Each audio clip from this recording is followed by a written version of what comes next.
Hello दोस्तों, नमस्कार। अगर आपको 18 प्लस मूवीज़ देखना पसंद है तो ये वीडियो आपको बहुत पसंद आएगी। इस फिल्म का नाम है रिवेंज, जो कि सन 2017 में आई थी। इस फिल्म के शुरुआत में एक बहुत अमीर बॉयफ्रेंड रिचर्ड, जो कि एक नटखट गर्लफ्रेंड जेनिफर के साथ एक दूर आइलैंड पर आता है ताकि वह दोनों बिना किसी डिस्टर्बेंस के वहाँ पर फुल मस्ती टाइम स्पेंड कर सकें। रिचर्ड एक शादीशुदा आदमी है, जो कि जेनिफर जानती है वह सिर्फ उसके पैसे के लिए और वहाँ फन करने के लिए आई है। लेकिन कुछ समय बाद ही रिचर्ड के दो दोस्त भी वहाँ आ जाते हैं, जिनमें से एक का नाम स्टैनली और दूसरे का नाम डिमेट्री होता है। स्टैनली जेनिफर की कुछ अदाओं को देखकर उस पर फिदा हो जाता है और फिर रात में जब एक साथ बैठते हैं तो जेनिफर डांस के लिए रिचर्ड को कहती है, लेकिन रिचर्ड मना कर देता है तो वह स्टैनली के साथ डांस करने लगती है। उसके बाद तो जैसे स्टैनली का बचा कुचा कंट्रोल भी चला जाता है। उसके बाद अगली सुबह जेनिफर उठकर देखती है कि रिचर्ड नहीं है, कहीं गया हुआ है, तो वह स्टैनली के साथ बैठकर मॉर्निंग ब्रेकफास्ट करती है। लेकिन जेनिफर को स्टैनली की कुछ बातें अच्छी नहीं लगती तो वो नहाने चली जाती है। तभी स्टैनली उसे कपड़े चेंज करते हुए देख लेता है।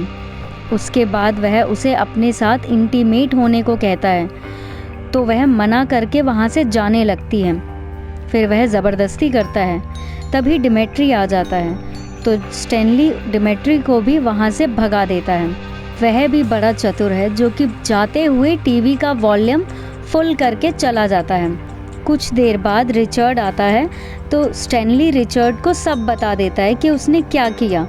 तो वह जेनिफर को नॉर्मल करने की कोशिश करता है, पर जेनिफर वहाँ से जाने के लिए बोलती है और हेलीकॉप्टर बुलाने के लिए भी कहती है। लेकिन रिचर्ड उसे रोकने के लिए उसके अकाउंट में बहुत से पैसे भी डाल देता है, लेकिन फिर भी जेनिफर नहीं मानती और उसे उसकी वाइफ को फ़ोन करने के लिए बोलती है कि मैं फ़ोन करके सब बता दूंगी। तो रिचर्ड भी गुस्से में आके उसे थप्पड़ मार देता है। उसके बाद तो जैसे जेनिफर गुस्से में बिना सोचे समझे भागने लगती है, तो जेनिफर के पीछे रिचर्ड और उसके दोनों दोस्त भी भागते हैं। भागते हुए जेनिफर एक खाई के किनारे पहुंच जाती है, जहां रिचर्ड हेलीकॉप्टर को बुलाने के लिए भरोसा दिलाकर उसे रोकने की कोशिश करता है और फिर अचानक उसे धक्का दे देता है, जिससे वह एक सूखे पेड़ पर गिर जाती है। वह तीनों देखते हैं कि वो मर गई। उसके बाद वो तीनों घर चले जाते हैं और घर जाकर जेनिफर से रिलेटेड सभी सबूतों को, कपड़ों को जला देते हैं। तब तक जेनिफर को होश आ जाता है और वह लाइटर के ज़रिए उस पेड़ की लकड़ी को जलाकर उस पेड़ से अलग हो जाती है। तभी रिचर्ड अपने दोनों दोस्तों के साथ वहां आकर देखता है तो जेनिफर नहीं होती, जिससे वह तीनों घबराकर उसे ढूंढने लगते हैं। तभी वह ज़मीन पर पड़े खून के निशानों के पीछे चलने लगते हैं, पर यह निशान आगे नदी के रास्ते में गायब हो जाते हैं। तो स्टैनली वहीं वेट करता है। रिचर्ड और डिमेट्री दोनों अलग अलग दिशाओं में जाकर ढूंढते हैं। तभी जेनिफर को दिखाते हैं कि डिमेट्री को देखकर वह छुप जाती है और फिर धीरे धीरे उसकी तरफ बढ़कर उसकी बंदूक उठाकर निशाना लगाती है, पर बदकिस्मती से बंदूक खाली होती है। तो डिमेट्री उसे गिराकर स्टैनली को कॉल करके बता देता है, तो स्टैनली भी यहाँ पर रिलैक्स हो जाता है। लेकिन जेनिफर मौका देखकर डिमेट्री को जान से मार देती है और उसी का बैग और उसकी व्हीकल को लेके वहाँ से चली जाती है।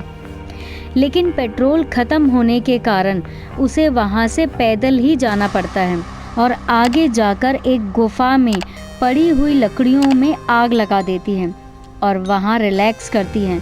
डिमेट्री के बैग में से बियर निकाल के पीती है और फिर कुछ नशीले पदार्थ होते हैं, चरस गांजा टाइप, वो खाकर नशा कर लेती है, जिससे वह अपना इलाज पूरा आसानी से कर ले। और फिर चाकू को गरम करके पेट में फंसी हुई लकड़ी को निकाल देती है और बियर के रैपर से अपने आप को कवर कर लेती है।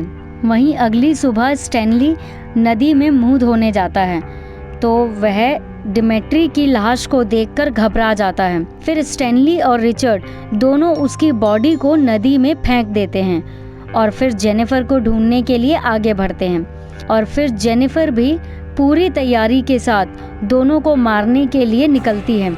दूरबीन के जरिए स्टैनली की कार को देखकर उसका पीछा करती है। कुछ दूरी पर स्टैनली कार में पेट्रोल भरने के लिए रुकता है। तभी जेनिफर वहां आकर उस पर निशाना लगाती है और गोली चला देती है, जिसके डर से वह इधर उधर भागने लगता है।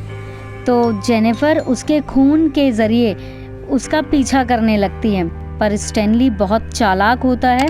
वह अपनी सॉक्स के जरिए बहते खून को रोककर ऊपर की ओर छुप जाता है। और फिर स्टैनली जेनिफर के पीछे जब भागने लगता है तो उसके पैर में कांच लग जाता है, जिस कारण स्टैनली को अपनी कार से उसके पीछे जाना पड़ता है। लेकिन यहाँ जेनिफर भी सामने से वार करती है और फायरिंग करके स्टैनली को जान से मार देती है और फिर उसी की कार को लेकर रिचर्ड की तरफ बढ़ती है। इधर रिचर्ड भी बहुत ढूंढने के बाद थक जाता है और फिर वह वापस घर पहुंच जाता है और फिर हेलीकॉप्टर बुलाने के लिए अपने आदमी को फ़ोन कर देता है। उसके बाद वह नहाने चला जाता है। तभी उसे कुछ आवाज़ आती है तो वह बिना कपड़ों के ही पूरे घर में छानबीन करता है कि कौन है। लेकिन तभी कुछ देर बाद जेनिफर उसके सामने बंदूक लेकर आ जाती है, तो जेनिफर बिना देर करे उस पर शूट कर देती है और वह किसी तरह से बचकर बिना कपड़ों के इधर उधर भागने लगता है। यहाँ जेनिफर रिचर्ड को नंगा करके भगा कर मारती है। पूरा घर रिचर्ड के खून में रंग जाता है। पता नहीं इतना खून लाते कहाँ से हैं ये। और लास्ट में जेनिफर रिचर्ड की तगड़ी लड़ाई होती है, जिसमें जेनिफर रिचर्ड को जान से मार देती है और यहाँ जेनिफर का बदला पूरा होता है। तो कैसी लगी आपको ये कहानी? अगर अच्छी लगे तो लाइक, शेयर एंड सब्सक्राइब करना नहीं भूलिएगा। धन्यवाद।